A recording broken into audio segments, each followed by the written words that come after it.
దిందలూరు కాన్స్టిట్యున్సీలో రోడ్డు అభివృద్ధి కార్యక్రమంలో ఆల్మోస్ట్ ఎమ్మెల్యే కృషితో 3,70,00,000 రోడ్లు ఇవాళ శంకుస్థాపన చేయడం జరిగింది.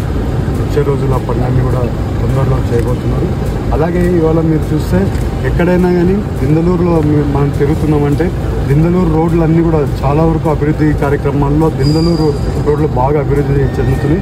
ఎందుకంటే ఎమ్మెల్యే గారు ఇక్కడ చాలా వరకు వెంటబడి ఆ రోడ్లన్నీ కూడా బాగు చేసుకుంటున్నారు. ఇవాళ మళ్ళీ కొన్ని ప్రపోజల్ సెంట్రల్ గవర్నమెంట్ కూడా పంపిస్తాం, మీరు అప్రూవ్ చేయమని అడుగుతున్నారు. ఈవెన్ సిఆర్ఐఎఫ్ నిధులతో సెంట్రల్ గవర్నమెంట్ నుంచి కూడా కొన్ని రోడ్లు పెడతామన్నారు. 100% పెట్టి అవి కూడా నిధులు తీసుకొని వచ్చి అవి రోడ్లు కూడా చేద్దామని ఆయనకి చెప్పడం జరిగింది.